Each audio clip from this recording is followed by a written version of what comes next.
ധനേഷ്, എല്ലാവർക്കും നമസ്കാരം. നമസ്കാരം.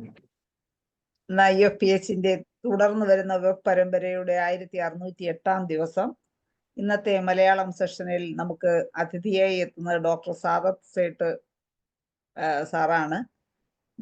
സാറ് ഇതിനകം നമുക്ക് ധാരാളം ക്ലാസ്സുകൾ എടുത്തിട്ടുണ്ട്. ഹോമിയോപ്പതിയിലെ കോസ്മെറ്റോളജിസ്റ്റ് എന്ന് വേണമെങ്കിൽ നമുക്ക് വിശേഷിപ്പിക്കാം ഡോക്ടറെ. അതുപോലെ പല ക്ലാസ്സുകളും നമുക്ക് ഇതുവരെ എടുത്തിട്ടുണ്ട്. എന്തായാലും ഇന്ന് സാറിന്റെ ഈ ചികിത്സാ അനുഭവങ്ങൾ പങ്കുവയ്ക്കുന്ന വേളയിൽ സൂം പ്ലാറ്റ്ഫോമിലെത്തിയിട്ടുള്ള എല്ലാ ബഹുമാന്യരായ ഡോക്ടേഴ്സിനെയും ഹോമിയോപ്പതി സ്നേഹികളെയും ഇന്നത്തെ സെഷനിലേക്ക് സ്വാഗതം ചെയ്യുന്നു. ക്ലാസ് തുടങ്ങുന്നതിന് മുമ്പായി ഒരു നിമിഷം ഈശ്വര പ്രാർത്ഥന. നന്ദി. ഇന്ന് എന്നത്തെയും പോലെ തന്നെ വളരെ നല്ല ഒരു ക്ലാസ് പ്രതീക്ഷിച്ചുകൊണ്ട് എല്ലാവരുടെയും അനുവാദത്തോടു കൂടി ഡോക്ടർ സാദത്ത് സേട്ട് സാറിനെ ഇന്നത്തെ ക്ലാസ്സിലേക്ക് സ്വാഗതം ചെയ്യുന്നു. സാറെ, ക്ലാസ് തുടങ്ങും. നന്ദിയുണ്ട് ഡോക്ടർ. എല്ലാ IFPHലെ ധനേഷ് ഡോക്ടർ എല്ലാ ദിവസവും രാത്രി 10 മണി കഴിഞ്ഞാൽ നമ്മൾ വിളിക്കാറ്. ഇന്നലെ രാത്രി 10 മണി ഞാൻ കിടന്നപ്പോഴാണ് നാളെ ഒരു ക്ലാസ് എടുക്കുന്നത്. ഞാൻ തന്നെ ഒന്ന് പേടിച്ചു പോയി, കാരണം എൻ്റെ കാലിൻ്റെ ഒരു ചെറിയൊരു ഇഷ്യൂ ഉണ്ട്. അപ്പൊ അത് ഇങ്ങനെ നടന്നുകൊണ്ടിരിക്കണം. അപ്പൊ അതൊന്ന് തീരട്ടെ എന്ന് വെച്ചിട്ടാണ് ഇത്. പക്ഷെ ധനേഷ് ഡോക്ടർ നേരത്തെ വിളിച്ചു, അപ്പോഴും പറ്റൂല എന്ന് പറയേണ്ടതെന്ന്. ഇന്ന് വിളിച്ച സ്ഥിതിക്ക് പറ്റൂല എന്ന് പറയാൻ പറ്റാത്തതുകൊണ്ട് ഞാൻ ഇന്ന് എടുക്കാന്ന് പറഞ്ഞു. പക്ഷെ ഉച്ചവരെയായിട്ടും എനിക്ക് എന്ത് പ്രസന്റ് ചെയ്യണം എന്ന് മനസ്സിലായില്ല. നമ്മളൊരു ചിലപ്പോ സമയത്ത് നമുക്ക് തോന്നൂലേ എന്താണ് ഇന്ന് പറയേണ്ടത്, കാരണം മറ്റേന്ന് നമുക്കൊരു കോൺക്രീറ്റ് ഐഡിയാസ് ഉണ്ട്, ഇന്നത്.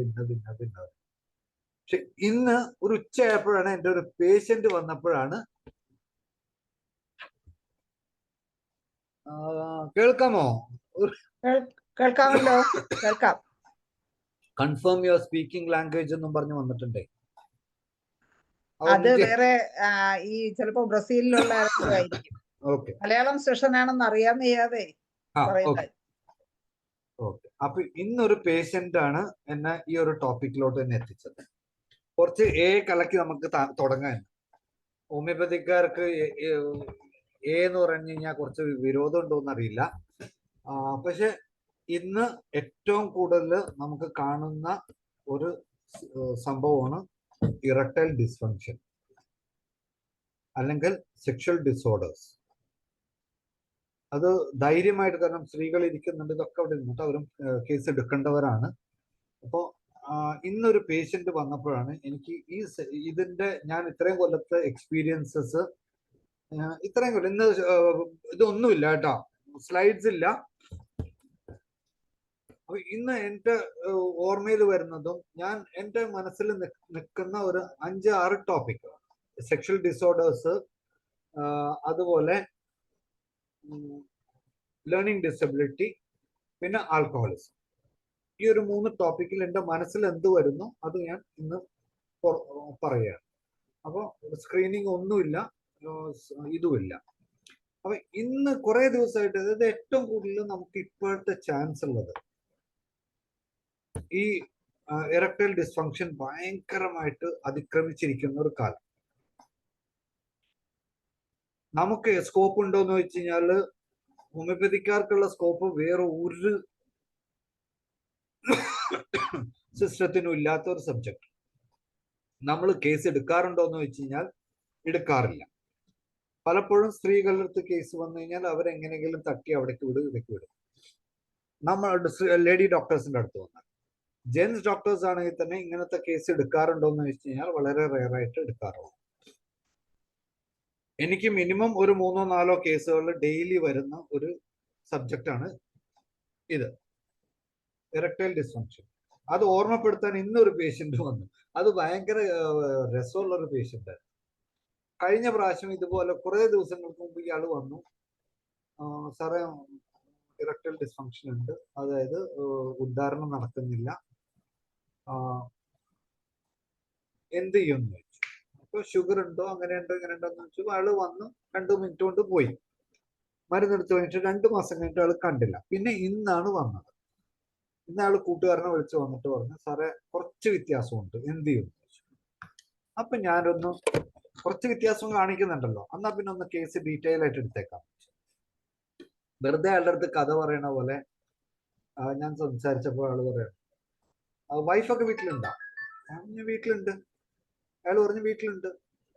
അപ്പൊ വൈഫായിട്ട് അതൊന്നുമില്ല സാറേ. ഞാൻ പിന്നെ അതൊന്നുമില്ലെങ്കിൽ പിന്നെ നിങ്ങൾ എന്തൊരു ഈ സാധനത്തിന് വേണ്ടി മരുന്ന് കൊണ്ടുപോണത്? അപ്പോഴാണ് ആള് പറയണത് അവിടെ എവിടെയൊക്കെ ആയിട്ട് 3-4 ഉണ്ട്, അവര് കംപ്ലൈന്റ് ചെയ്യണമെന്ന് ഇയാൾക്ക് ഇറക്ടൈൽ ഇഷ്യൂസ് ഉണ്ട്. ഞാൻ വിളിക്കുന്ന നിങ്ങളവിടെ പോകുമ്പോ അവിടുത്തെ സർക്കംസ്റ്റൻസോ അങ്ങനെ എന്തെങ്കിലും? അതൊന്നുമില്ല ഡോക്ടർ, അതൊക്കെ ഞങ്ങൾ സേഫ് ആയിട്ട് റെഗുലർ ആയിട്ട്. ഞാൻ ചോദിച്ചു എവിടെയൊക്കെ ഉണ്ട്? അതായത് എറണാകുളം സിറ്റിയുടെ 4 കോർണറിലും ഉണ്ട്. 1 2 ഒന്നല്ല, 4 ഉണ്ട് അയാൾക്ക്. പിന്നെന്താ ഭാര്യ വേണ്ടല്ലോ എന്നൊക്കെ പറഞ്ഞ് തമാശ പറഞ്ഞ് കാര്യങ്ങളൊക്കെ പറഞ്ഞപ്പോഴാണ് അയാളെ കണ്ടു കഴിഞ്ഞ 50 വയസ്സാണ് അയാൾക്ക്, പക്ഷെ ഒരു 60-65 വയസ്സ് തോന്നിക്കും. പക്ഷെ അയാളുടെ സ്വഭാവത്തിന് അയാളുടെ അടുത്ത കൂട്ടുകാരൻ എന്തിനും ഏതിനും ഇയാളെ കൂട്ടു വിളിക്കണം. ഇന്ന് എന്റെ അടുത്ത് വന്നതും അയാളെ വിളിച്ചിട്ടാ. പക്ഷെ അയാൾക്ക് ഇങ്ങനെയുള്ള ഒരു ചുറ്റിക്കളി അറിയില്ല. അപ്പൊ അയാള് പറഞ്ഞു എന്തോന്നാണ്, ഞാൻ പോലും അറിഞ്ഞിട്ടില്ലല്ലോ, നീ എന്നെ എപ്പോഴും വിളിക്കണല്ലോ. അത്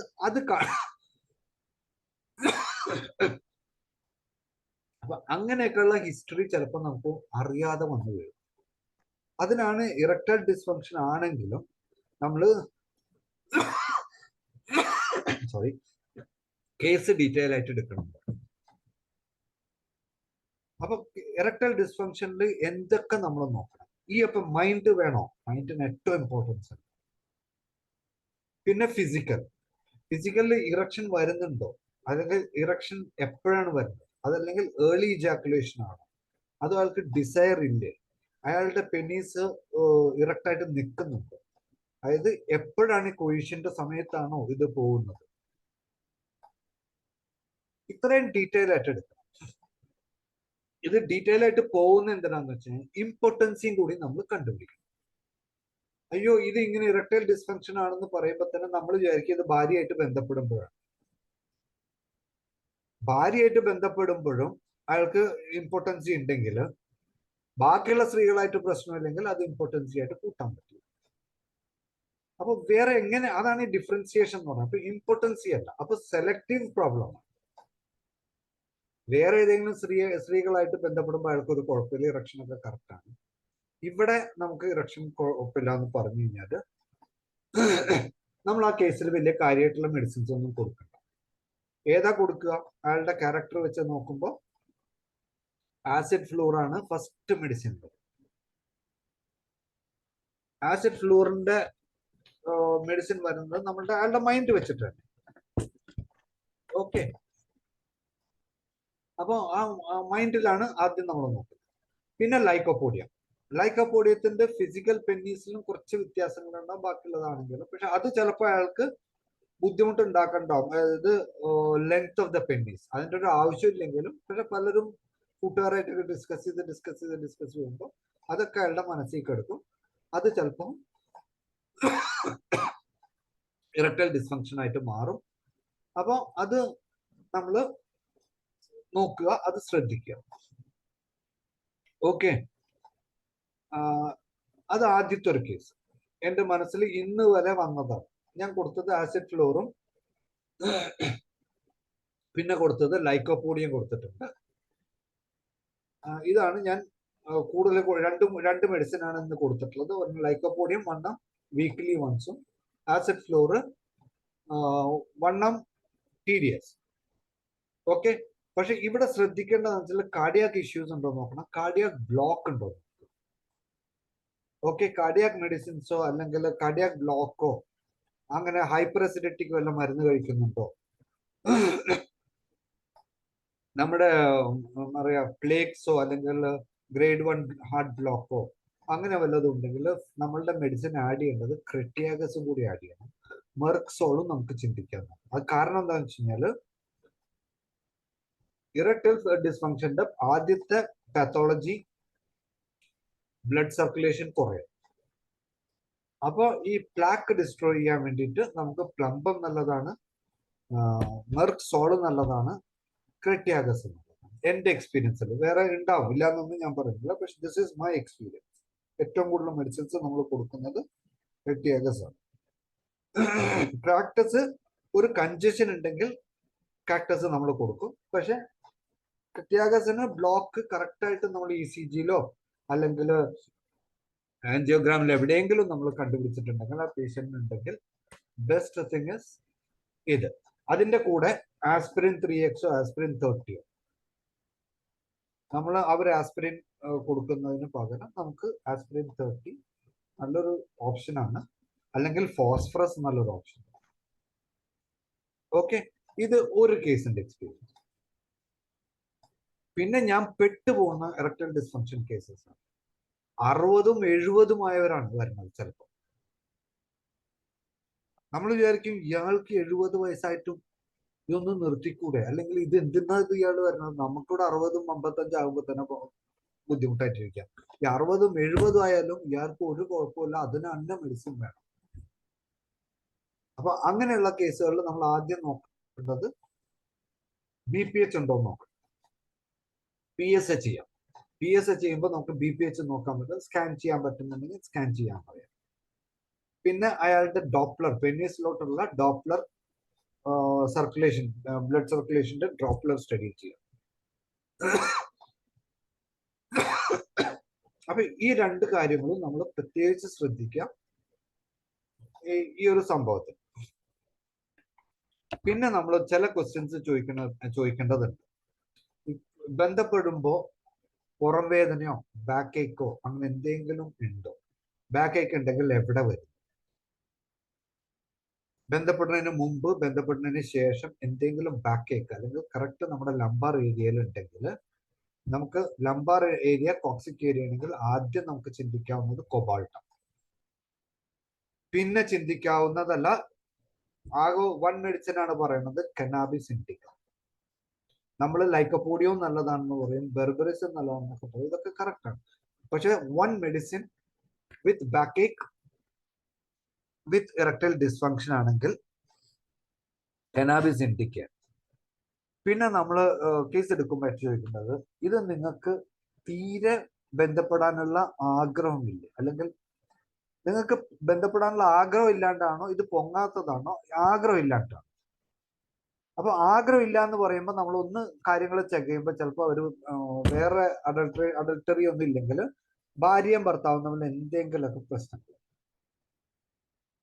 ഇവിടെ നമുക്ക് കുറച്ചും കൂടി നമ്മൾ സൈക്കോളജിക്കൽ ഇമ്പാക്റ്റും കൂടി നോക്കണം. സൈക്കോളജിക്കൽ എഫക്ട് നമ്മൾ കേസ് എടുക്കണം.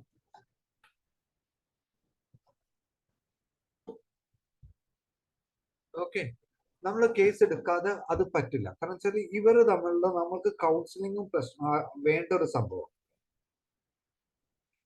ഇവര് വൈഫും ഹസ്ബൻഡും വൈഫും തമ്മിൽ എന്തെങ്കിലും പ്രശ്നം ഉണ്ടെങ്കിൽ നമ്മൾ ആദ്യം അത് സോർട്ട് ഔട്ട് ചെയ്യും. ചിലപ്പോൾ നമ്മുടെ മെഡിസിൻസ് തന്നെ വേണ്ടി വരില്ല. ഓക്കെ, ആണുങ്ങൾക്ക് ചിലപ്പോ നാഗിങ് ആയിട്ടുള്ള വൈഫ് ഉണ്ടാവും, ചിലപ്പോൾ എന്തെങ്കിലും ഇഷ്യൂ ഉണ്ടാവും, ചിലപ്പോൾ അയാൾക്ക് വേറെ എന്താ പറയാ വേറെ ബന്ധങ്ങൾ ഉണ്ടാവും, അല്ലെങ്കിൽ വേറെ ലൈൻ ഉണ്ടെങ്കിൽ ഇവിടെ വൈഫിന്റെ അടുത്ത് നടക്കൂല, എന്നാൽ അതും നടക്കൂല, ഇതും നടക്കാത്ത സ്ഥിതി വരും. കാരണം അവിടെ പോയിട്ട് പല പഴയ ഗേൾഫ്രണ്ട് ആയിരിക്കും, അപ്പൊ അത് കല്യാണമൊക്കെ കഴിഞ്ഞ് പോയിട്ടുണ്ടാവും, എന്നാലും മനസ്സിൽ കിടന്നിട്ട് ഇങ്ങനെ 30 വരും. അപ്പോ ഇമ്പോർട്ടൻസി വരാം. അതല്ല അതല്ല ഫിസിക്കൽ പ്രോബ്ലംസ് ആണെങ്കിൽ നമുക്ക് ആദ്യം ചിന്തിക്കുന്നത് ലെസിത്തീൻ ആണ്, ലൈക്കോപോഡിയ, കാൽക്കേരിയ കാബ്, സെലീനിയം. ഓക്കെ,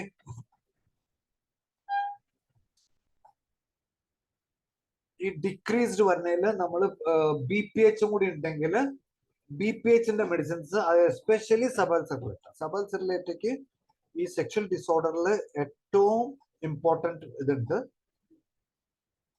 വിത്ത് ബിനൈൻ പ്രോസ്റ്റേറ്റ് ഹൈപ്പർട്രോഫി ഉണ്ടെങ്കിൽ സബർസെറിലേറ്റ, പെരൈറ ബ്രേവ, ആസിഡ് പിക്രിക്കം അങ്ങനെയുള്ള മെഡിസിൻസിലോട്ട് പോകണം. ഓക്കെ, ചിലവർക്ക്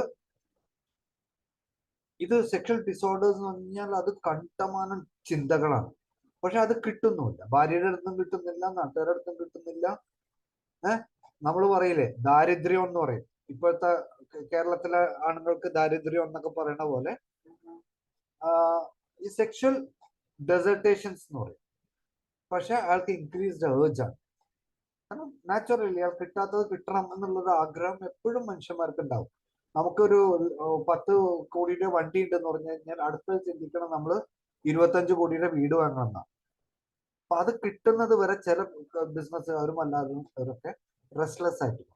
അപ്പൊ അയാൾക്ക് അതിലോട്ടായിരിക്കും ചിന്ത, ഈ ഭാഗത്തിലോട്ട് ഉണ്ടാവില്ല. ഓക്കെ, അങ്ങനെ വരുന്ന കേസുകളിൽ കാലി കാർബ് നല്ലതാണ്. പിന്നെ ഒറിജിറോൺ നല്ലതാണ്, പ്ലാറ്റിന ആൻഡ് മോസ്കസ്. ഈ 4 മെഡിസിൻ നിങ്ങളൊന്ന് വായിക്കുക. ബോറിക്കിൽ ഇങ്ങനെ തന്നെ കൊടുത്തുള്ളൂ, വേറെ കോംപ്ലിക്കേഷൻസ് ഒന്നും വേണ്ട. ജസ്റ്റ് ബോറിക്ക് തുറക്കുക, നമുക്ക് ഇങ്ങനെ ഒരു സിംറ്റംസ് ഉണ്ട്, അത് നോക്കുക, മെഡിസിൻ അവിടെ ഉണ്ട്.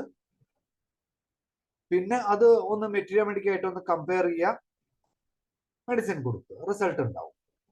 പക്ഷെ നമ്മൾ കൊടുത്ത ഉടനെ തന്നെ റിസൾട്ട് ഉണ്ടാവണം എന്ന് പറഞ്ഞാൽ നടക്കില്ല. ചിലപ്പോൾ ഒരു 10%, 20% ആയിരിക്കും ഫസ്റ്റ് അറ്റംപ്റ്റിൽ നിൽക്കണം. പിന്നെ അത് കൂട്ടി കൊടുക്കും. ഓക്കെ. പിന്നെ വേറൊരു കേസ് എനിക്ക് എന്റെ ജീവിതത്തിൽ മറക്കാൻ പറ്റാത്തൊരു കേസ്. അത് ശരിക്ക് നമ്മൾ പറയുന്നത് എങ്ങനെയാണെന്ന് വെച്ച് കഴിഞ്ഞാല്, ഒരു പയ്യൻ ഇപ്പോ കഴിഞ്ഞ 5-6 മാസമായിട്ടുള്ള എന്റെ ട്രീറ്റ്മെന്റാണ്. പയ്യൻ വന്നത് ഹെർപ്പിസ് സോസ്റ്റർ ഓൺ ജെനിറ്റാലിയ, അതായത് ഹെർപ്പിസ് ജെനിറ്റാലിയ. എനിക്ക് വീഡിയോ ഒക്കെ അയച്ചു തന്ന്, പെന്നീസിന്റെ ഫോട്ടോ ഒക്കെ അയച്ചു തന്ന് ഞാനത് നോക്കുമ്പോ എന്റെ മനസ്സിലോടിയത് ജെനിറ്റാലിയയിൽ ഞാൻ കോളേജിൽ പഠിച്ചൊരു സംഭവം. ഞങ്ങൾ കോളേജിൽ ഉണ്ടായിരുന്നപ്പോ ഹെർപ്പിസ് തൈല് വന്നു, ജെനിറ്റലിൽ വന്നു. അപ്പൊ ഞങ്ങക്ക് അത് എടുക്കാൻ ഒരു ബുദ്ധിമുട്ടുണ്ടായിരുന്നു. കാരണം വെച്ചാൽ നമ്മളന്ന് അന്നെന്ന് പറഞ്ഞാൽ കോളേജ് എന്ന് പറഞ്ഞാൽ അലോപ്പതി കോളേജാണ്, ഫാദർ മുള്ളേഴ്സിന്റെ അലോപ്പതി സെക്ഷനിലുള്ളതാണ്. അപ്പൊ നമുക്ക് ആ ഒരു തോട്ട് പ്രോസസ്സ് വന്നപ്പോ അന്ന് ഞങ്ങളുടെ കൂടെ ഉണ്ടായിരുന്ന ഡെർമറ്റോളജിസ്റ്റ് ഞങ്ങളെ പഠിപ്പിച്ചത് ഒരൊറ്റ കാര്യമാണ്, ഇന്റേണൽ തൈസ്, അതായത് തൈസിന്റെ medial side of the thighs, scrotum, ഇതിലൊക്കെ ഹെർപ്പിസ് വന്നിട്ടുണ്ടെങ്കിൽ നിങ്ങൾ ആദ്യം ചിന്തിക്കേണ്ട ഒരു സംഭവം, അവന് ഒന്നില്ലെങ്കിൽ HIV ഉണ്ടാവും, അല്ലെങ്കിൽ എന്തെങ്കിലും ഇമ്മ്യൂണോ കോംപ്രസീവ് ഡിസീസസ് ഉണ്ടാവും, അല്ലെങ്കിൽ അവൻ ഡ്രഗ് അഡിക്റ്റ് ആയി.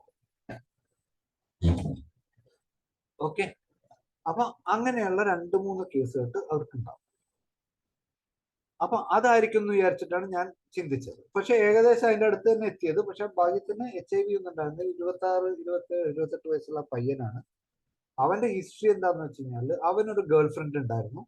ഓൺലൈൻ ഗേൾ ഫ്രണ്ടോ നേരത്തെ കണ്ടുമുട്ടിയതോ എന്തോ ഒരു ഗേൾ ഫ്രണ്ട് ആയിരുന്നു. അപ്പൊ അവൻ പുറത്തായിരുന്നു.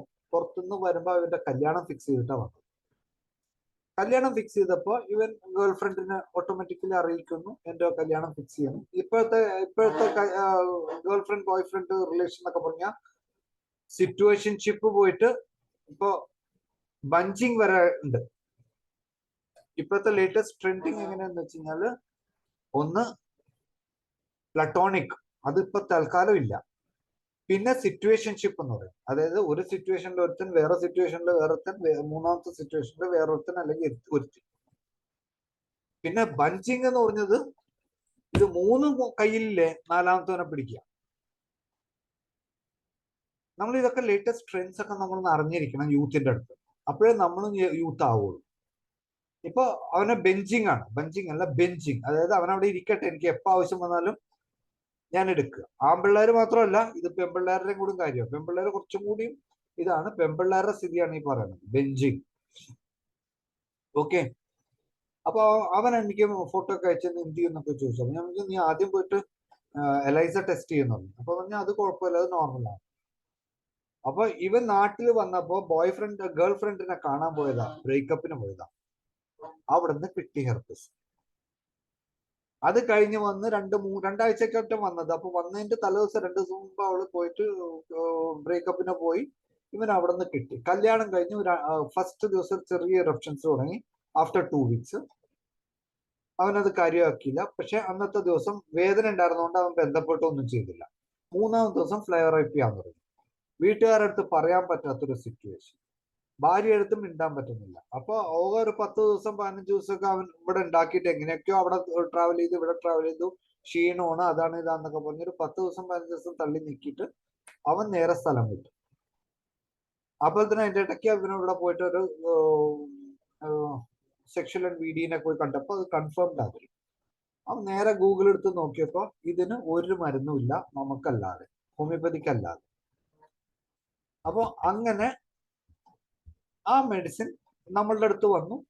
മെഡിസിൻ കൊടുത്തത് ഗ്രാഫൈറ്റീസും പിന്നെ നമ്മളുടെ വേരിയോലിനും റെസ്റ്റോക്സും പിന്നെ അൺകേറിയ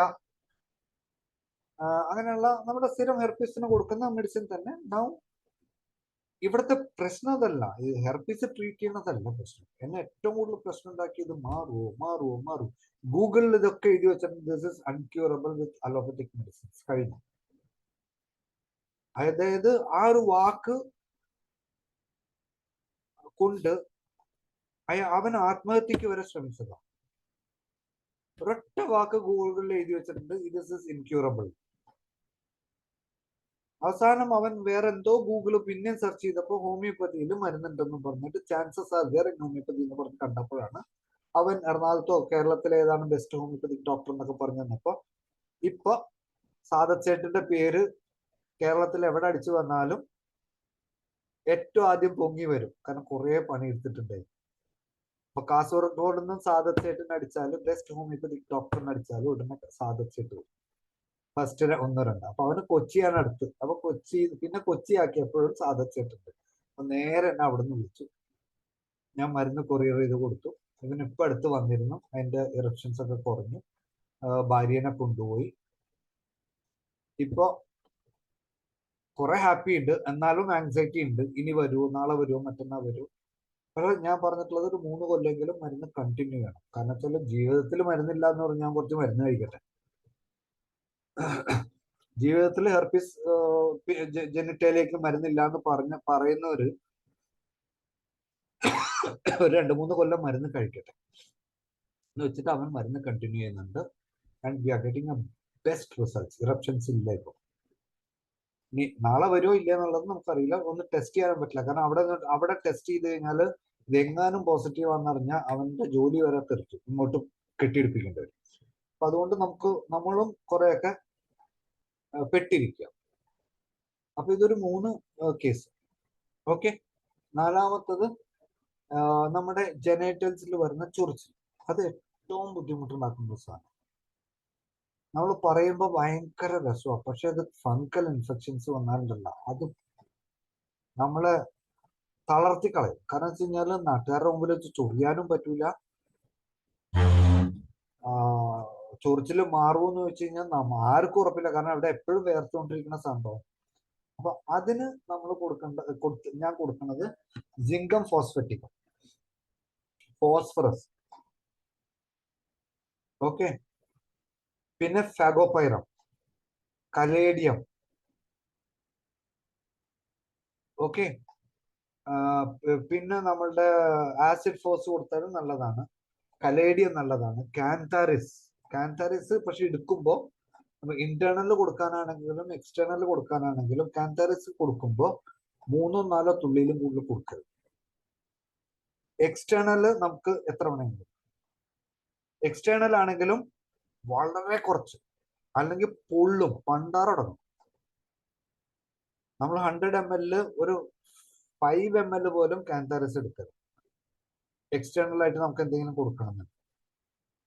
ഓക്കെ. എക്സ്റ്റേണൽ ഇല്ലാതെ ഇവര് സമാധാനപ്പെടില്ല. കാരണം വെച്ച് കഴിഞ്ഞാല് അത്രയ്ക്കും ചൊറിച്ചിലായിരിക്കും. അതിൽ ഫംഗസ് ഉണ്ടാവും, ഫംഗൽ ഇൻഫെക്ഷൻസ് ഉണ്ടാവും. അപ്പൊ അതൊന്നും മാറണമെങ്കിൽ, പ്രൂറൈറ്റിസ് മാറണമെങ്കിൽ ഏറ്റവും നമുക്ക് എക്സ്റ്റേണൽ കൊടുക്കാൻ പറ്റിയ സാധനം ഇതാണ്. അതില് ഞാൻ ചെയ്യുന്നത് എന്താണെന്ന് വെച്ചാൽ ആ എക്സ്റ്റൻസിൽ കാന്താരിസം കൊടുക്കും, പിന്നെ കാലൻറ്റുല, ഇച്ചിനേഷ്യം കൊടുക്കും, കുറച്ച് മെന്ത ഇടും. മെന്ത പൈപ്പർ ഇട്ട, അല്ലെങ്കിൽ നമ്മുടെ നല്ല മെന്ത കിട്ടുകയാണെങ്കിൽ ഒന്ന് ചതച്ചിട്ട് അതിന്റെ നീരെടുത്തിട്ട് അതും കുറച്ച് ഇട്ട് കഴിഞ്ഞാൽ ഒരുമാതിരി ഒരു സുഖം കിട്ടും.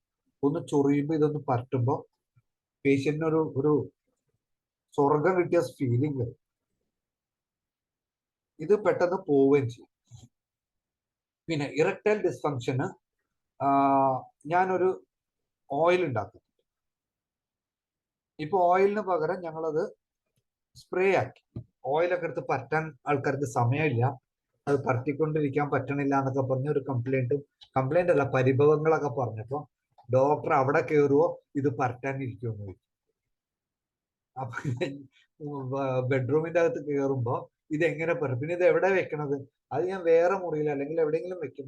കെട്ടിയോളെ കാണിക്കാൻ പറ്റില്ലല്ലോ, ഇതിട്ടിട്ടാണ് ഞാൻ ആ മുറിയിൽ കയറണം എന്ന് പറയുമ്പോ അപ്പൊ അതൊരു വിഷമം. കാരണം ചിലപ്പോൾ ഹസ്ബൻഡ് ആൻഡ് വൈഫ് സംസാരിച്ചിട്ടൊക്കെ ആയിരിക്കും, എന്നാലും ചിലവർ വന്ന് കംപ്ലൈന്റ് പറഞ്ഞപ്പോ ഇതൊന്ന് പെട്ടെന്ന് തീരാൻ വേണ്ടിട്ട് ഞാൻ ആ സാധനം നമ്മുടെ സ്പ്രേ ഫോമിലാക്കി. You go to experiment. ഓയിലും നല്ലതാണ്, സ്പ്രേയും നല്ലതാണ്. അതേ മെഡിസിൻ റോസ് വാട്ടറിൽ ഇട്ട് കൊടുക്കുക. അതിൽ സാഫ്രോണോ അല്ലെങ്കിൽ ജാസ്മിന്റെ ഒരു ടിന്റും കൂടി കൊടുത്തു കഴിഞ്ഞാൽ അരോമാറ്റിക്കും ആവും. ഓക്കെ, ഇതൊക്കെ നമ്മൾ ചിന്തിക്കേണ്ടതും മാറ്റേണ്ടതും കാലമുണ്ട്. കാരണം വെച്ചാൽ ഇതൊരു, എനിക്ക് തോന്നുന്ന ഈ കേരളത്തിലെ ഏറ്റവും വലിയ മാർക്കറ്റ് ഏതാന്ന് വെച്ച് കഴിഞ്ഞാൽ സെക്ഷൽ ഡിസോർഡേഴ്സിന്റെ ഒരു മാർക്കറ്റാണ്. നമ്മുടെ മുസ്ലിം പവർ ഇന്ന് 5000 കോടി രൂപ നമ്മുടെ കേരളത്തിൽ നിന്ന് കൊണ്ടുപോയിട്ടു. ഇപ്പോഴും ഫെയർ ഫാർമ അത് വേറെ, അങ്ങനെ കുറെ ഉണ്ട്. വയാഗ്ര വാങ്ങിക്കൂട്ടുന്നതിനൊന്നും ഒരു കയ്യും കണക്കില്ല. It's a huge market. അപ്പൊ ഇവരെന്താ ചെയ്യണമെന്ന് വെച്ച് കഴിഞ്ഞാല് ഇതില് സൈലോക്കിൻ ആഡ് ചെയ്യും. സൈലോക്കിൻ ആഡ് ചെയ്യുമ്പോൾ ഒരു നംപ്നെസ് വരുമ്പോ ആ ഇറക്ഷൻ എങ്ങനെ ഉണ്ടായിരുന്നു അത് അവിടെ നിൽക്കും. അതാണ് അവർ സ്പ്രേയുടെ ഗുണം ഉണ്ടാക്കുന്നത്.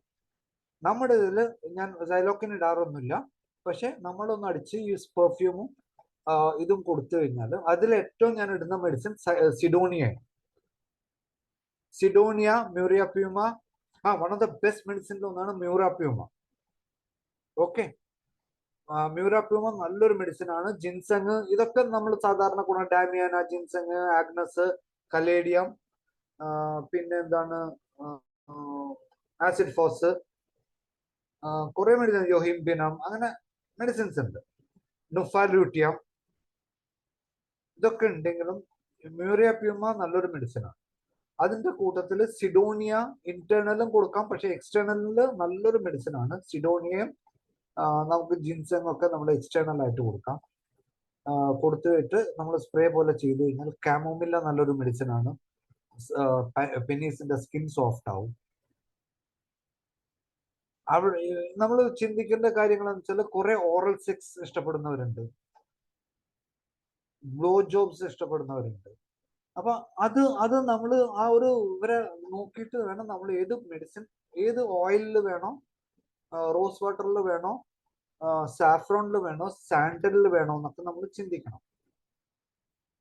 സാൻഡൽവുഡ് ഓയിൽ ഞാൻ ഉണ്ടാക്കി വെച്ചിട്ടുണ്ട്. ഓക്കെ, കുറച്ച് സാൻഡൽ കിട്ടി, അത് നല്ലോണം വെളിച്ചെണ്ണയിൽ ഇട്ടിട്ട് നല്ലോണം അങ്ങോട്ട് തിളപ്പിച്ചു. ഒരു 5 ലിറ്ററിന്റെ ഇത് ഉണ്ടാക്കി വെച്ചു. അതിന്റെ സ്മെല്ല് അത് കുപ്പി തുറക്കുമ്പോ തന്നെ അറിയാം. അതിന്റെ 1, 2, 3 തുള്ളി ഇട്ട് കൊടുക്കുക. ആ സിഡോണിയം ഇതിലും. സാൻഡൽവുഡ് ഓയിൽ നമ്മുടെ നല്ല മെഡിസിനുമാണ്. സാൻഡൽവുഡ് ടിഞ്ചർ ഉണ്ട്, നമുക്ക് നല്ല മെഡിസിനാണ്. അപ്പൊ അതിന്റെ ഒരു സ്മെല്ലും കിട്ടും. We have to compete with any market in the world. Okay, പിന്നെ ഇമ്പോർട്ടൻസി, ഞാൻ പറഞ്ഞ പോലെ ഇമ്പോർട്ടൻസി വരുന്നുണ്ടെങ്കിൽ നമ്മൾ ആദ്യം ചിന്തിക്കേണ്ട മെഡിസിനാണ് പിക്രിക് ആസിഡ്. ഓക്കെ, സ്ട്രിക്നിൻ ഉണ്ട്. Phosphorus one of the best medicine in diabetic patients also, അല്ലെങ്കിൽ കാർഡിയാക് ബ്ലോക്കോ അല്ലെങ്കിൽ കാർഡിയാക് ഇഷ്യൂസ് ഉള്ള പേഷ്യൻസ് വിത്ത് ഇറക്ടൈൽ ഡിസ്ഫങ്ഷൻ അല്ലെങ്കിൽ ആസ്പിരിൻ ഒക്കെ കഴിച്ചിട്ട് വരുമ്പോൾ ഡിസ്ഫങ്ഷൻ വരുന്നതിന് ഫോസ്ഫറസ് നല്ലൊരു മെഡിസിൻ ആണ്. ഓക്കെ,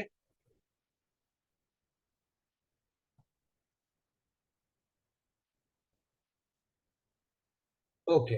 പിന്നെ നമുക്ക് ആലോചിക്കുന്നത് നമ്മുടെ സ്ഥിരം വരുന്നതാണ് BPH, benign prostate hyperplasia. Okay, chimaphila നല്ലൊരു മെഡിസിൻ ആണ്. ഹൈഡ്രാഞ്ചിയ നല്ലൊരു മെഡിസിൻ ആണ്. പെരേര, സെബല് സെക്ഷൽ ഡിസോർഡർ കൂടി ഉണ്ടെങ്കിൽ sabal is one of the best medicines. Ferrum picricum നല്ലൊരു മെഡിസിൻ ആണ്. തയോസിനാമിനം ബറൈറ്റ കാർബിന്റെ കാര്യം എന്താ?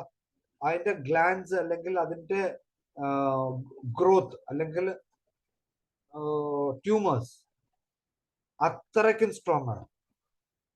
It is like A cricket ball, അത്രയ്ക്കും ഹാർഡാണ്. അപ്പോൾ BPHന്റെ ഏറ്റവും വൺ ഓഫ് ദ ബെസ്റ്റ് മെഡിസിൻസിൽ ഒന്നാണ് ബെറൈറ്റ കാർബ്. നമ്മൾ സാധാരണ ചിന്തിക്കാത്ത മെഡിസിൻസ് ആണ് ഇല്ലേ? BPH ഉണ്ടെന്ന് പറയുന്ന ഒരു പേഷ്യന്റ് ആണെങ്കിൽ നമ്മുടെ സ്കാൻ റിപ്പോർട്ട് കൊണ്ടുവന്നിട്ടുണ്ടെങ്കിൽ അവർക്ക് PSA ചെയ്യിക്കണം, റൂൾ ഔട്ട് ചെയ്യണം ക്യാൻസർ ഇല്ല എന്നുള്ളത്. PSA ഇൻക്രീസ് ചെയ്ത് കഴിഞ്ഞാൽ ക്യാൻസർ മാത്രമൊന്നല്ല BPHനും PSA കൂടാം. പക്ഷെ ടു ദ സേഫർ സൈഡ് നമ്മളത് കൂടുതലുണ്ടെങ്കിൽ PSA കൂടുതലുണ്ടെങ്കിൽ PSAക്ക് പറ്റിയ നമ്മളുടെ മെഡിസിൻ പ്ലസ് ഞാൻ കൊടുക്കാറുള്ളത് കാർസിനോസിനും കൂടി കൂട്ടിക്കൊടുക്കും. PSA എപ്പോൾ കൂടിയാലും കാർസിനോസിനും കൂടി കൂട്ടിക്കൊടുക്കും, അല്ലെങ്കിൽ സിഫിലിനും കൂടി കൂട്ടിക്കൊടുക്കും. കാരണം വെച്ച് കഴിഞ്ഞാല് ഇതൊരു ടെൻഡൻസി ടുവേർഡ്സ് ഡിസ്ട്രക്റ്റീവ് ടെൻഡൻസിയാണ്. ചിലപ്പോൾ any time it can shift to cancer. അപ്പൊ അതും കൂടി നമ്മൾ ചിന്തിച്ചിട്ട് PSA കൂടുതലുള്ളവർക്ക് കൊടുക്കും. പെരൈറ എല്ലാവർക്കും അറിയാം, തുജാഫെറം പിക്രിക്കം, ചീമോഫില്ല. ബാക്കി തയോസിനാമിനം BPHന് one of the best medicines. തയോസിനാമിനത്തിന്റെ ഞാൻ കൂടുതൽ എക്സ്പ്ലെയിൻ ചെയ്യേണ്ട കാര്യമില്ല, എല്ലാവർക്കും അറിയാം. സ്കാർ വരെ നമ്മുടെ ഇതുവരെ കളയുന്നു എന്ന് പറയപ്പെടുന്ന ഒരു മെഡിസിൻ ആണ്. ഈവൻ ഫോർ ദ ഹാർട്ട് ഇസ്കീമിയക്ക് അല്ലെങ്കിൽ പ്ലേക്ക് ഉണ്ടെങ്കിൽ thiosinaminum one of the best medicine. അതിന്റെ ഏറ്റവും നല്ലൊരു ഒരു ലിവിങ് എക്സാമ്പിൾ ആണ് നമ്മുടെ ഡോക്ടർ മുബാറക്, കൊടുങ്ങല്ലൂരിലുള്ള ഡോക്ടർ മുബാറക്.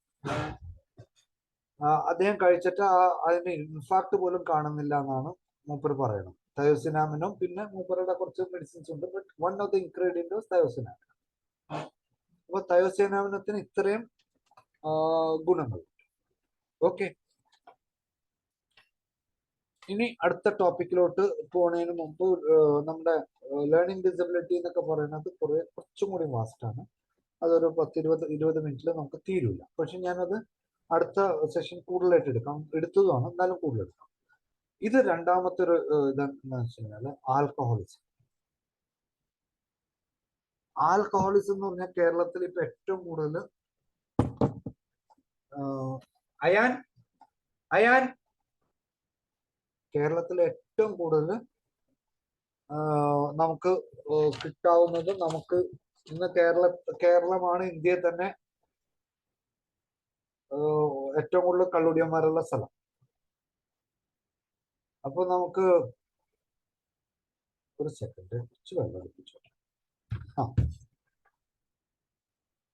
അപ്പൊ ഏറ്റവും കൂടുതൽ നമുക്ക് സ്കോപ്പുള്ള വേറൊരു ഫീൽഡാണ് സിറോസിസ്,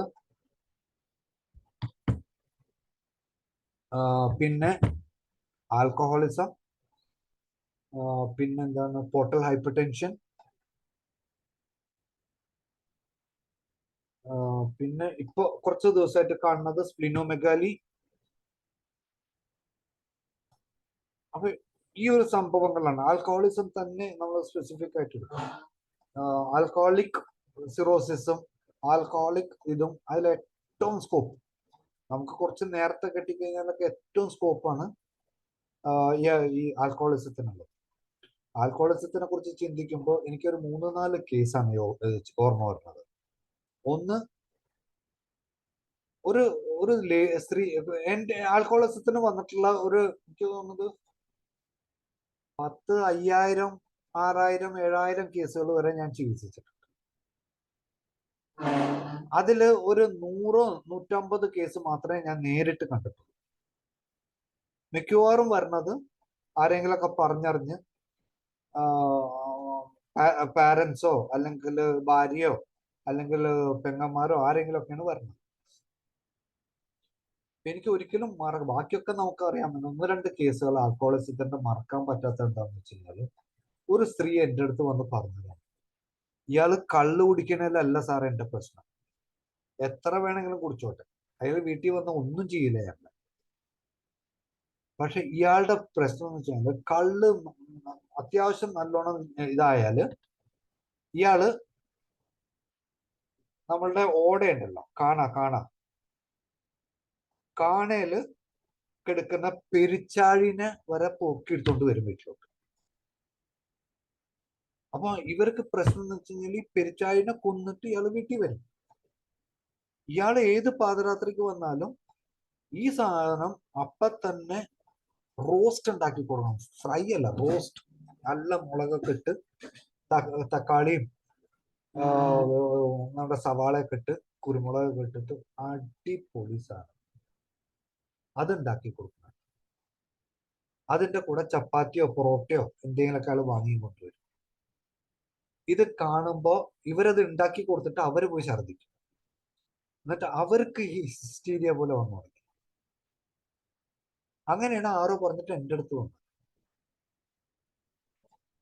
നമ്മൾ തന്നെ എന്താ പറയാ, ആൽക്കഹോളിസത്തിന്റെ എല്ലാ വേർഷനും കണ്ടിട്ടുണ്ട്.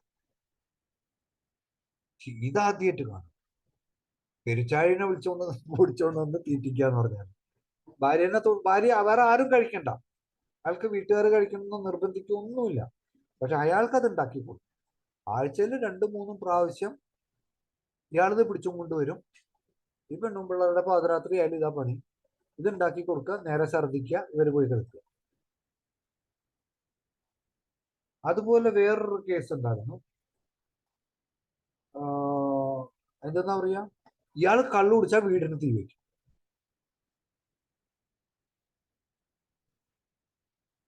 ഇയാള് പറഞ്ഞത് കള്ളു കുടിച്ചിട്ടാന്ന് പറഞ്ഞു കഴിഞ്ഞാല് ഇവർ പുറത്തിറങ്ങി നിൽക്കും, മക്കളും വീട്ടുകാരും. ഇയാള് വീടിന് തീ വെച്ചിരിക്കും. അപ്പൊ കുറച്ച് കത്തുമ്പോഴത്തേനും ഇവര് വെള്ളം കൊണ്ട് റെഡിയായി നിൽക്കുക. ഇവരുടെ പണി ഇത് കോരി ഒഴിക്കല, വേറെ ഒന്നും ഇയാൾ ചെയ്യില്ല. ഓരോരുത്തരും ഓരോ വിധത്തില് റെസ്പോണ്ട് ചെയ്യണതാണ്. അതാണ് മൈൻഡ്, അതാണ് അതിന്റെ ക്യാരക്ടറിസ്റ്റിക്സ്.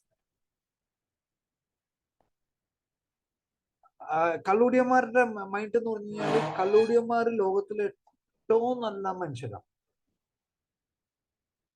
കള്ള് കുടിച്ചിട്ടില്ലെങ്കിൽ 99% ഭാര്യമാരും എൻ്റെ അടുത്ത് വന്ന് പറഞ്ഞിട്ടുള്ള, സാർ ഇയാളെ പോലെ ഇത്ര നല്ല മനുഷ്യൻ കള്ള് കുടിച്ചിട്ടില്ലെങ്കിൽ,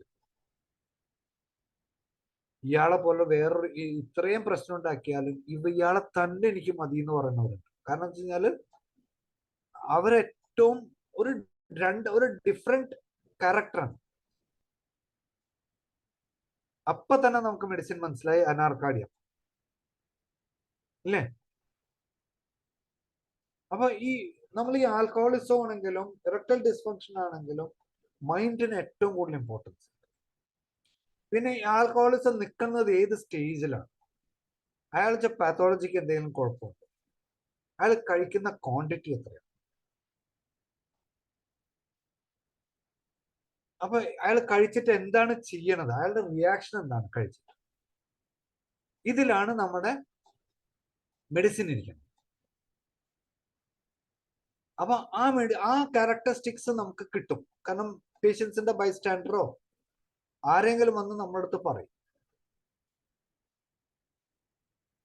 ചിലവർക്ക് ഒരു കാര്യമില്ലാണ്ടിരിക്കും, ചിലവർക്ക് സെക്ഷൽ അർജ് കൂടും.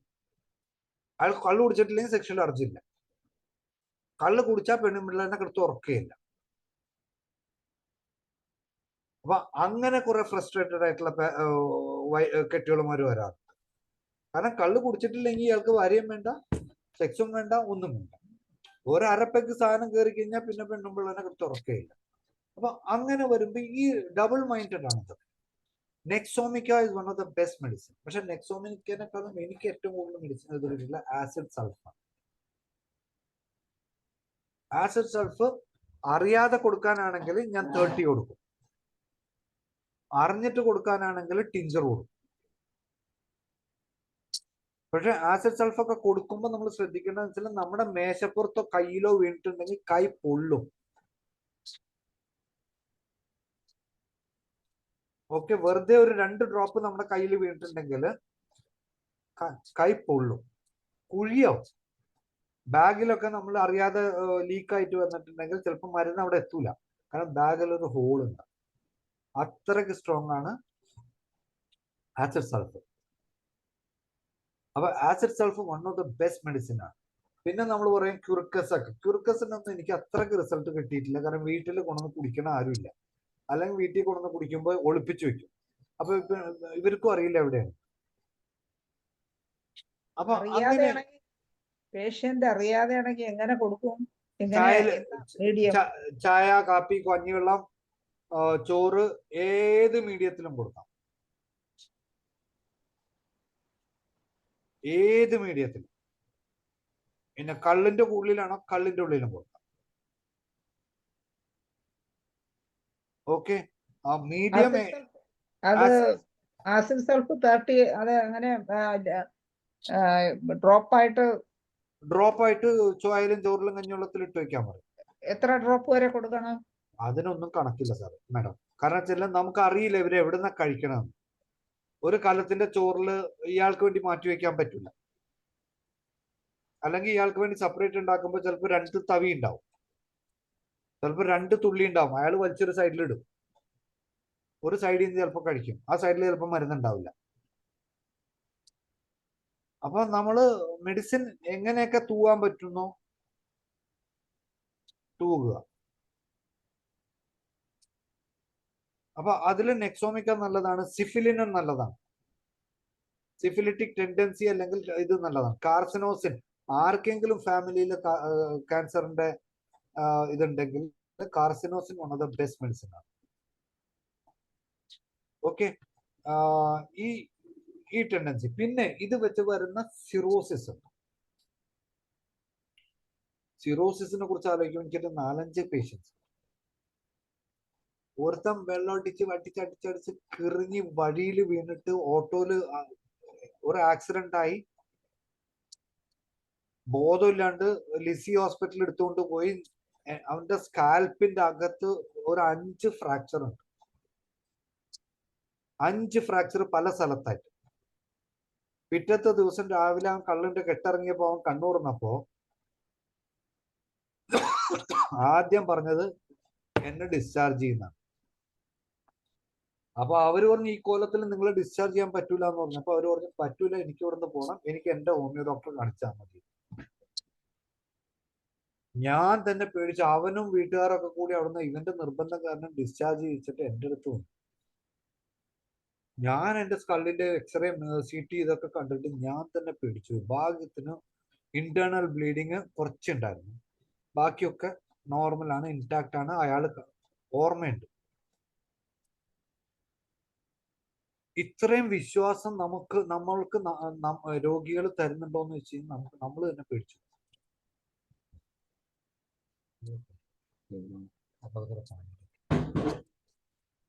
ഓക്കെ. അപ്പൊ അതുപോലെ നമ്മുടെ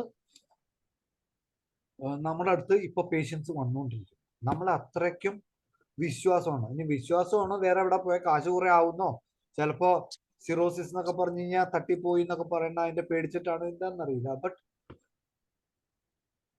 എനിക്ക് സിറോസിസ് കേസുകൾ ഇഷ്ടം പോലെ. ഓക്കെ. അപ്പൊ അത് ഒരു ഭാഗമാണ് സിറോസിസ് എന്ന് പറയുന്നത്. അപ്പൊ അതിന് നമുക്ക് ഏറ്റവും കൂടുതൽ ചിന്തിക്കേണ്ട മെഡിസിൻ ഏതാണ്? കാൽമക്. SGOT SGPT ഒക്കെ കൂടുതലുണ്ടെങ്കിൽ കണ്ണടച്ചു കൊടുക്കാൻ പറ്റുന്ന ഒരു സാധനമാണ് കാൽമക്. കാൽമക്കിന്റെ എല്ലാ പൊട്ടൻസി 32 ടിഞ്ചർ 3x 30 ഫ്രീക്വന്റ് ആയിട്ട് കൊടുത്തു. SGPT ഒക്കെ 10 ദിവസത്തിനുള്ളിൽ കുറയും. മഞ്ഞപ്പിത്തം ഉണ്ടോ? ആസിഡ് പിക്രിക്കം. എങ്ങനെയാ പിക്രിക് ആസിഡിന്റെ കളർ എന്താ? മഞ്ഞ. അപ്പൊ മഞ്ഞപ്പിന് പറ്റുന്ന ഏറ്റവും നല്ല മെഡിസിനിലൊന്നാണ് ആസിഡ് പിക്രിക്കം. ഓക്കെ.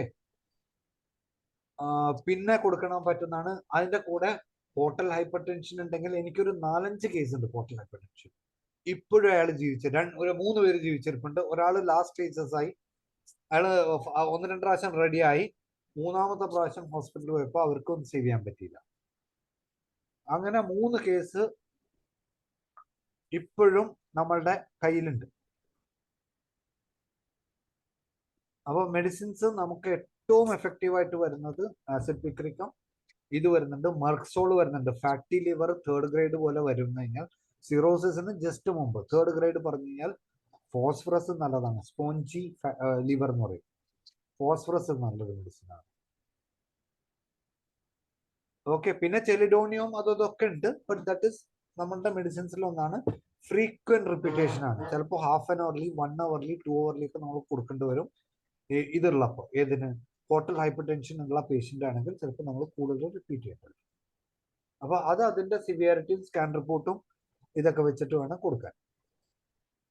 ഓക്കെ, ഇപ്പോഴും അയാൾ ജീവിച്ചിരിപ്പുണ്ട്. അവിടെ കോർപ്പറേഷനിൽ പണിയെടുക്കുന്ന ആളാണ്. ഒരു 6 മാസം കഴിക്കാതിരിക്കും, പിന്നെ ഒരു 4-5 മാസം പൂക്കുറ്റിയാവും. ഏകദേശം പണി തീരാറാകുമ്പോൾ പെണ്ണും പിള്ളേയും വീട്ടുകാരെ കൊണ്ട് ഹോസ്പിറ്റലിൽ ഇടും. 2 ദിവസം കഴിയുമ്പോൾ അവിടെ നിന്ന് ഇട്ടിട്ട് ഇങ്ങോട്ട് പോരും. ഇത് ഇങ്ങനെ ഷട്ടിൽ സർവീസ് ആയിട്ട് ഇപ്പോഴും ഒരു 2-3 കൊല്ലമായി ഒരു കുഴപ്പമില്ലാതെ നടക്കുന്നുണ്ട്. വേറെ 4-ാമത്തെ 5-6 കേസ് വന്നതിൽ ഒരെണ്ണം അതൊന്ന് കുറഞ്ഞു വന്നതായിരുന്നു. അപ്പോഴാണ് അയാൾക്ക് കോവിഡ് അടിച്ചത്. പിന്നെ നമുക്ക് പൊക്കാൻ പറ്റില്ല. ആ ഒരു കേസ് സിവിയർ കോവിഡ് വന്നു, നമുക്കൊന്നും ചെയ്യാൻ പറ്റില്ല. കാരണം ആ പേഷ്യന്റ് നമ്മുടെ കയ്യിൽ കിട്ടിയില്ല. കോവിഡ് വന്നു എന്നും പറഞ്ഞപ്പോൾ അവര് വീട്ടിൽ നിന്ന് തന്നെ കൊണ്ടുപോയി.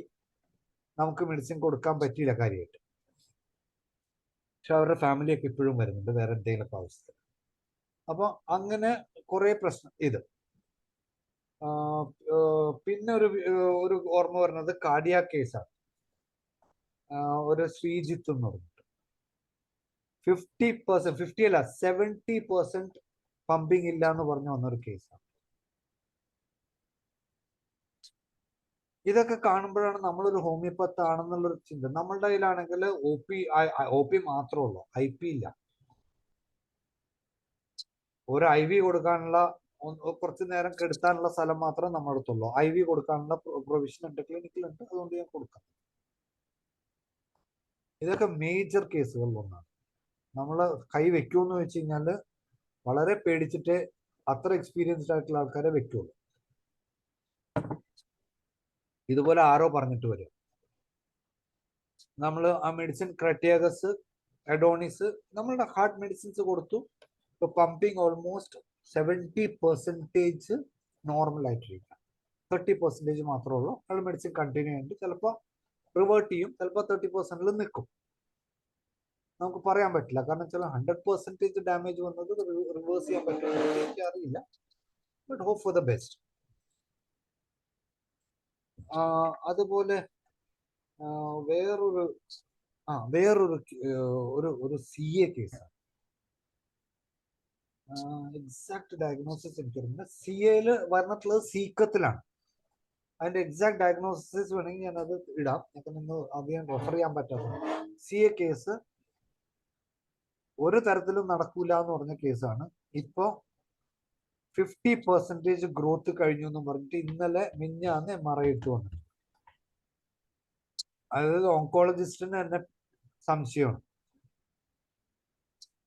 ഇതെന്താ ചെയ്തിട്ടുള്ളതെന്ന്. അപ്പോഴാണ് അവർ പറഞ്ഞത് നിങ്ങൾ മറ്റേ ഹോമിയോപ്പതി മരുന്ന് കഴിക്കുന്നുണ്ടായിരുന്നു.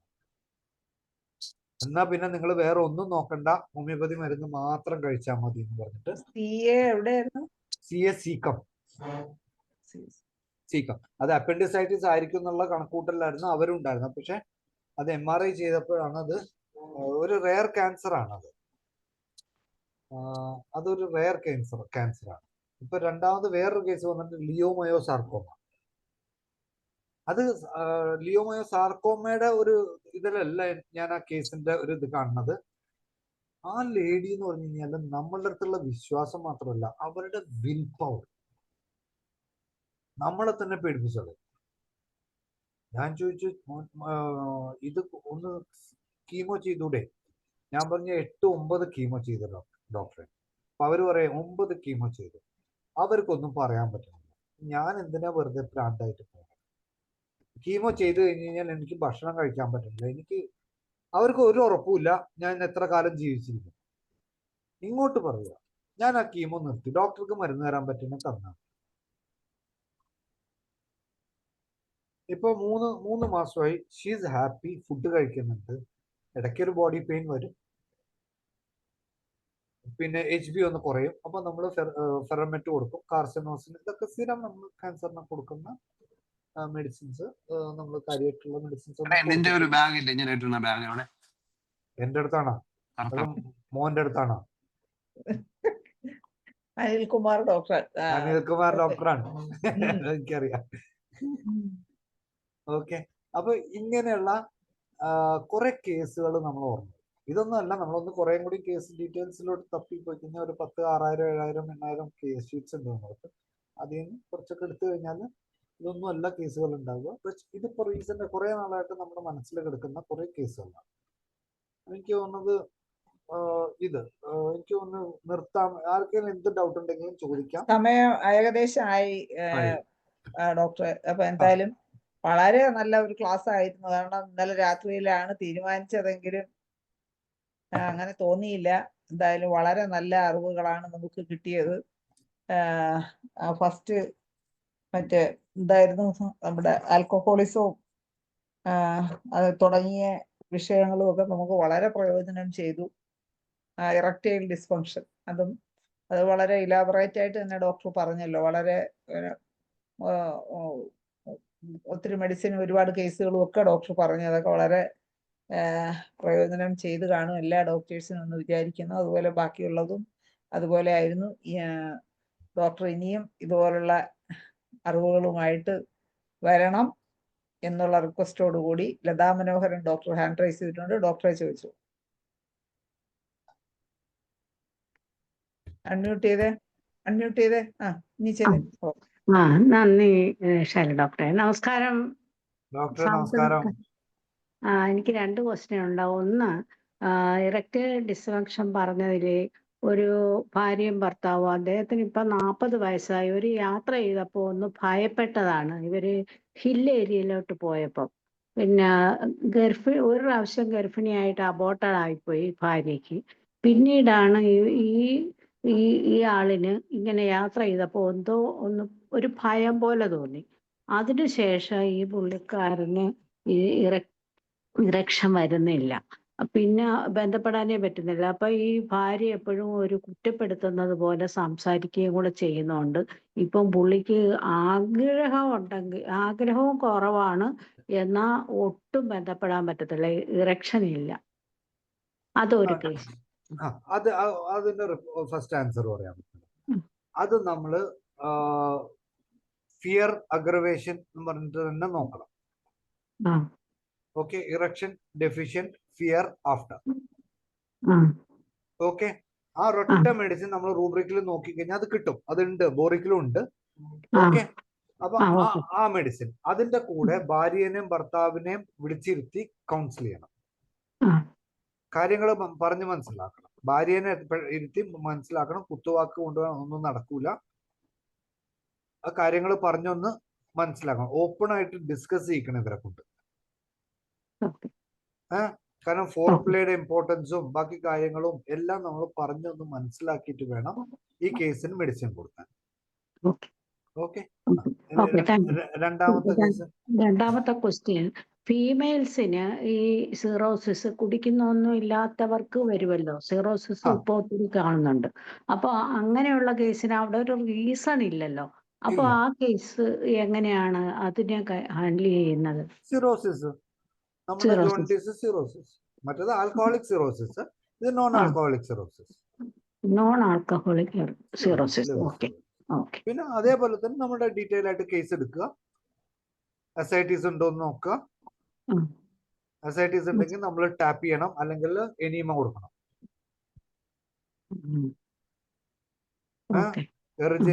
എറിജിറോൺ വെച്ചിട്ട് എനിമ കൊടുക്കുക.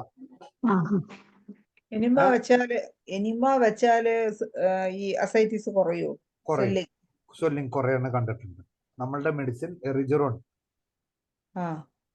വെച്ചിട്ട് എനിമ നമ്മൾ ചെയ്ത് കഴിഞ്ഞാൽ അസൈറ്റീസ് കുറയും. അതിന്റെ കൂടെ പിന്നെ നമ്മളുടെ മെഡിസിൻസ്, അസൈറ്റീസിന്റെ മെഡിസിൻസ് അത് കണ്ടിന്യൂ ചെയ്യാം. കുറെ നാളുകൊണ്ട്, കുറച്ച് നാളുകൊണ്ട്, ഒരു 2-3 മാസം കൊണ്ട് അത് കുറയാനുള്ള സാധ്യത ഉണ്ട്, ലിവർ നോർമൽ ഫംഗ്ഷനിലോട്ട് വന്നാൽ. അപ്പൊ അതിന്റെ ലിവർ മെഡിസിൻസും ലിവർ ഫംഗ്ഷന്റെ മെഡിസിൻസും ഒക്കെ നമ്മൾ കൊടുക്കുക. കോൺസ്റ്റിറ്റ്യൂഷൻ കൊടുക്കരുത്. അക്യൂട്ടിൽ തന്നെ മാനേജ് ചെയ്യണം. ഉം. കോൺസ്റ്റിറ്റ്യൂഷൻ ചിലപ്പോൾ പണി നമുക്ക് തിരിച്ചടി തരും. ഓക്കെ. ഓക്കെ, അപ്പൊ ആ, എല്ലാ മെഡിസിൻസും കൊടുക്കണത് ലോ പൊട്ടൻസിയിൽ കൊടുക്കുക. കാരണം Pathology. പാത്തോളജി അത്രയ്ക്ക് അധികം ഉണ്ടാവും. അപ്പൊ അതിനെ വെറുതെ കുത്തിപ്പൊക്കരുത്. ഓക്കെ, അപ്പൊ എല്ലാം ലോ പൊട്ടൻസിയിലോട്ട് കൊടുക്കുക. 3x 30 ടിഞ്ചറിലോട്ട് കൊടുത്തിട്ട് അതിനെ ഒന്ന് സ്റ്റെബിലൈസ് ചെയ്തിട്ട് okay. Okay Latha Manoharan doctor. Thank U.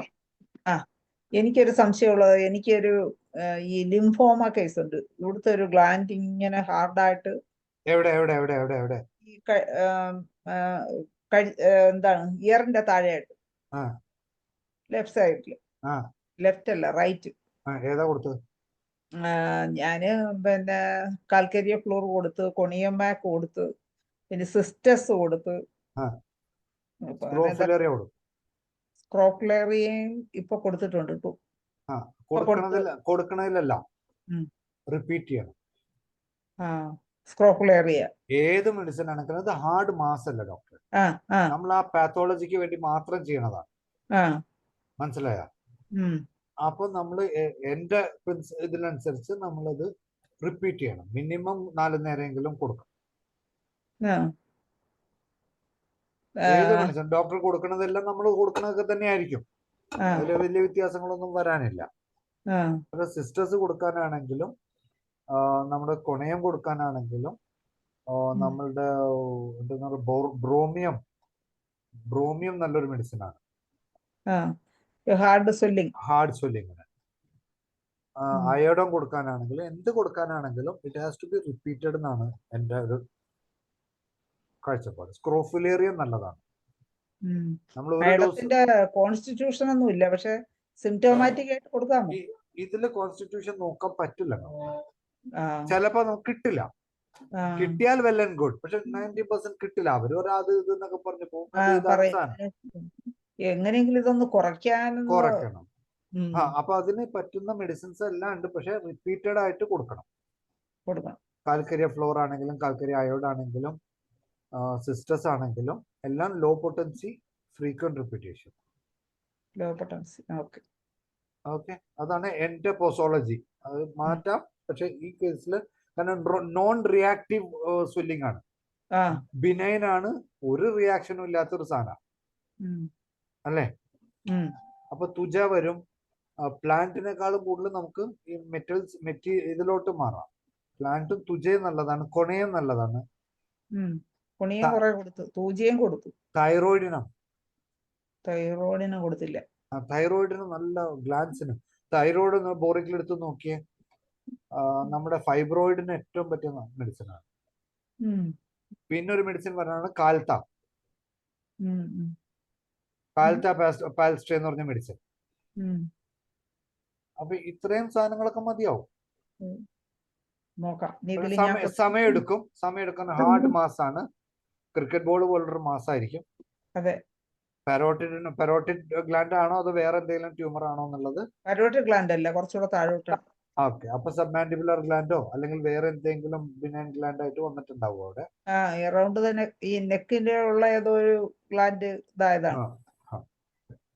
അപ്പൊ അത് നോക്കുക. പിന്നെ മരുന്ന് കൊടുക്കുക. ട്യൂബർക്കുലർ നമ്മൾ കൊടുക്കും. പക്ഷെ ട്യൂബർക്കുലത്തിന്റെ ഇത് സോഫ്റ്റ് ആയിരിക്കും. ഇതൊരു സിഫിലിറ്റിക് നേച്ചർ ആണ്. എന്ത് വന്നാലും കുറയില്ല എന്നുള്ളത്. ഓക്കെ, അപ്പൊ ഏകദേശം നമ്മളെ സമയവും കഴിയാറായി. ഇനി ആർക്കെങ്കിലും ലതാ മനോഹരൻ ഡോക്ടർ തൈറോയിഡിന് പൊട്ടൻസി ഏതാണെന്ന് ചോദിച്ചിരിക്കും. തൈറോയിഡിന് ഇങ്ങനത്തെ കേസിൽ 3x 30 1x കിട്ടാൻ്റെ 1x ലോ പൊട്ടൻസി ഏതായാലും. ഓക്കെ, ഇനി ആർക്കെങ്കിലും എന്തെങ്കിലും സംശയങ്ങൾ ചോദിക്കാനുണ്ടോ? ജയലളിത ഡോക്ടർ ഉണ്ടല്ലോ. ജയലളിത ഡോക്ടർക്ക് എന്തെങ്കിലും സംശയം ഉണ്ടോ? ജയലളിത ഡോക്ടർ ഉണ്ടോ? നല്ല സെഷനായിരുന്നു. കാരണം സാറിന്റെ ക്ലാസ് ഞാൻ കേൾക്കാറുണ്ട്. നല്ല സെഷനാണ്. പിന്നെ എനിക്ക് ചോദിക്കാനുള്ള ഇത് സംബന്ധിച്ചുള്ളതല്ലായിരുന്നു. അതിവിടെ ചോദിക്കാമോ എന്ന് എനിക്ക് അറിഞ്ഞൂടാ. നമ്മുടെ ഇപ്പൊ ഈ സീസണില്, ഈ മഞ്ഞ് വരുന്ന സീസണിൽ കാണുന്ന ഒരു കംപ്ലൈന്റ് ആണ്. കയ്യിൽ ഇങ്ങനെ ക്രാക്സ് പോലെ വരില്ലേ, ലേഡീസിനാണ് കൂടുതലും കാണുന്നത്. ആ. അപ്പൊ നമ്മൾക്ക് അതിന് ഞാൻ വന്നിട്ട് ഞാൻ പെട്രോളിയം കൊടുത്തിരുന്നു, പക്ഷെ അത് ഡോസിന്റെ പ്രശ്നമാണോ അത് ഇത്തിരി അഗ്രവേറ്റ് ചെയ്തു. 200 ഞാൻ കൊടുത്ത. അപ്പൊ ഡോസ് തന്നെ ആണോ? അപ്പൊ എന്ത് ചെയ്യണം ഇനി? അത് 30 കൊണ്ടുവരാം. അല്ല, ഇപ്പൊ അഗ്രവേഷൻ ആയത് എന്ത് ചെയ്യും? അഗ്രവേഷൻ ആണ് ഗ്രാഫൈറ്റിസ് കൊടുക്കുക. ഏത് പൊട്ടൻസി? 30 0 ബാർ? 30 0 ബാർ ഞാൻ കൊടുക്കാറില്ല. റിപ്പീറ്റേഷൻ എങ്ങനെ? Repetition 2 hourly, 1 hourly, half an hourly, QDS, TDS. ഗ്രാഫൈറ്റിസ് 30 2 hourly? അതെന്താ അത്? എനിക്ക് പേടിയാണ് ഡോക്ടറെ. എന്തിനാ പേടിക്കണത്? ഗ്രാഫൈറ്റിസ് ഒന്നും വരില്ല 15 മിനിറ്റിൽ കൊടുക്കുന്ന സാധനം ഞാൻ. ഒന്നും വരില്ല, ധൈര്യമായിട്ട് കൊടുത്തോ. 30 200 കൊടുത്താൽ 1 ഡോസിൽ അഗ്രവേഷൻ ഉണ്ടാവും. 30 നിങ്ങൾ കോരി കൊടുത്താൽ ഒരു അഗ്രവേഷൻ ഉണ്ടാവില്ല. അതിന്റെ ഗ്യാരണ്ടി, അത് ഞാൻ ഗ്യാരണ്ടി പറയാം. ഓക്കെ. അപ്പൊ അങ്ങനെ സ്റ്റിക്കി ഡിസ്ചാർജ് ഒന്നും ഇല്ല, അതാണ് എനിക്ക് സംശയം വന്നത്. ഇല്ലെങ്കിൽ പെട്രോളിയം തന്നെ ക്രാക്സ് ഉണ്ടെങ്കിൽ ഇത് കൊടുക്കുക ഡോക്ടർ, സെറസെപ്പറില്ല. ഏത് പൊട്ടൻസി? ടിഞ്ചർ. ഓക്കെ. കാരണം ചില സെറസെപ്പറില നമ്മുടെ നർന്നണ്ടി അല്ലേ. അതെ. അപ്പൊ നമ്മൾ പറയും രക്തദൂഷ്യം, രക്തവാദം എന്നൊക്കെ പറയാം ഇവര്. ഓക്കെ. നമ്മുടെ പഴയ ആയുർവേദക്കാര് ചുടുവാദം. അപ്പൊ ആ കൺസെപ്റ്റും കൂടി നമ്മൾ നോക്കുമ്പോ നമ്മളുടെ ബോഡിയുടെ എന്താ പറയാ, നമ്മുടെ ബ്ലഡ് പ്യൂരിഫയർ ആയിട്ട് ഇത് കൊടുക്കാം. ഓക്കെ. എക്സ്റ്റേണൽ ഒന്നും വേണ്ടല്ലോ? എക്സ്റ്റേണൽ ഞാൻ കൊടുക്കാറുണ്ട്. ആണോ? ഞാൻ കൊടുക്കാറുണ്ട്. ഞാൻ കാലൻഡുലൈം, ഇച്ചിനീഷ്യം ഇതൊക്കെ ഒന്ന് ഓയിലിൽ ഇട്ടിട്ട് ഒന്ന് പരട്ടാൻ പറയും, പെട്ടെന്ന് ഉണങ്ങും. കാരണം ഇതിന്റെ പ്രശ്നം അഗ്രവേഷൻ പെട്ടെന്ന് നിർത്താന്നുള്ളതാണ്. അതെ. അല്ലെങ്കിൽ പേഷ്യന്റ് കയ്യിൽ നിന്ന് പോകും. അബദ്ധം പറ്റി. എനിക്ക് 200 കൊടുത്തു, പക്ഷെ ഓൾട്ടർനേറ്റ് ഡേയ്സ് ആണ് കൊടുത്തത്, ഒരൊറ്റ ഡോസ്. അത് അത്രയും ഇതായി. അതിന്റെ അർത്ഥം അത് എക്സാക്ട് മെഡിസിൻ ആണെന്നാണ്. മെഡിസിനാണ്. അപ്പൊ 2 ദിവസം ഒന്ന് വെയിറ്റ് ചെയ്യും doctor. Okay, thank you. Patient wait ചെയ്യില്ല, കാരണം അവന് കയ്യും ഇതൊക്കെ പൊളിഞ്ഞ് ഏകദേശം പണി കിട്ടിയിട്ടുണ്ടാവും. PL എന്തെങ്കിലും കൊടുത്ത് എക്സ്റ്റേണലും കൊടുക്ക്. ഓക്കെ. താങ്ക് യു മാ. അല്ല ജയലളിത ഡോക്ടറെ, അപ്പൊ നമ്മുടെ സാദത്ത് ഡോക്ടർക്കുള്ള നന്ദി കൂടി ജയലളിത ഡോക്ടർ ഒരു കാര്യം കൂടെ ഒന്ന് പറഞ്ഞോട്ടെ ഡോക്ടറെ, ഒരു കാര്യം ഒന്ന് പറഞ്ഞോട്ടെ. സമയം കഴിഞ്ഞു. ഡോക്ടറെ, നമ്മൾ ഹൈപ്പോട്ടൻസി ഇപ്പൊ ഇതുപോലെ പെട്രോളിയം കൊടുത്തപ്പോഴത്തേക്ക് 200 കൊടുത്തപ്പോ അഗ്രവേറ്റ് ചെയ്തെങ്കിൽ നമുക്ക് പ്രിൻസിപ്പൾ ഇല്ലേ, അതിന്റെ തന്നെ ലോ പൊട്ടൻസി കൊടുത്തു കഴിഞ്ഞാൽ അത് പിന്നെ അതിന്റെ അഗ്രവേഷൻ അനിഹിലേറ്റ് ചെയ്ത് പോകുമെന്ന് ഒരു അതാണല്ലോ 30 കൊടുക്കാൻ പറഞ്ഞു. അപ്പൊ പെട്രോളിയത്തിന്റെ തന്നെ 30 കൊടുക്കുക അല്ലേ? Okay thank U. സ്കിന്നില് നമ്മള് ഞാൻ കൊടുക്കാറുണ്ട്. എനിക്ക് 100% ഉറപ്പാണെങ്കിൽ ഞാൻ 1M 10M ഒക്കെ കൊടുക്കാറുണ്ട് ഗ്രാഫൈറ്റിസ്. പക്ഷെ അത്രക്ക് സൂക്ഷിച്ചേ കൊടുക്കുള്ളൂ. ഓക്കെ സാറേ. അപ്പോഴേ ജയലളിത ഡോക്ടറെ, എന്നത്തെയും പോലെ ഇന്നത്തെയും ക്ലാസ് നല്ല എക്സലന്റ് ക്ലാസ് ആയിരുന്നു. സാറൊന്നും മടിച്ചും മറിച്ചും ഒന്നും വെക്കൂല, എല്ലാം ഓപ്പൺ ആയിട്ട് പറയും, എല്ലാവരും പഠിച്ചോട്ടെ എന്നുള്ളൊരു രീതിയിലാണ് ഡോക്ടറും ക്ലാസ് എടുക്കാറ്. നല്ല സെഷൻ ആയിരുന്നു. അപ്പൊ ഇനിയും ഇതുപോലത്തെ ക്ലാസ്സുകൾ പ്രതീക്ഷിക്കുന്നു.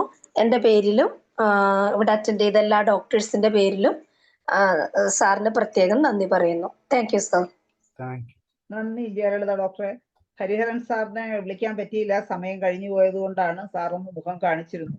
അപ്പൊ തീർച്ചയായിട്ടും ഇനിയും വേറെ എന്താണ് ലേണിംഗ് ഡിസേബിലിറ്റി നമുക്ക് ഇനിയും പറഞ്ഞു തരാമെന്ന് സാർ പറഞ്ഞിട്ടുണ്ട്. ആ ക്ലാസ്സുമായിട്ട് താമസിയാതെ തന്നെ വരുമെന്നുള്ള പ്രതീക്ഷയിൽ ഇന്നത്തെ മലയാളം സെഷൻ ഇവിടെ വൈൻഡപ്പ് ചെയ്യുകയാണ്. നാളെ എല്ലാവർക്കും ഒരു റിപ്പബ്ലിക് ഡേ ആശംസകൾ നേരുന്നു. എല്ലാവർക്കും ശുഭരാത്രി നേർന്നുകൊണ്ട് ഇന്നത്തെ സെഷൻ വൈൻഡപ്പ് ചെയ്യുന്നു. നന്ദി, നമസ്കാരം.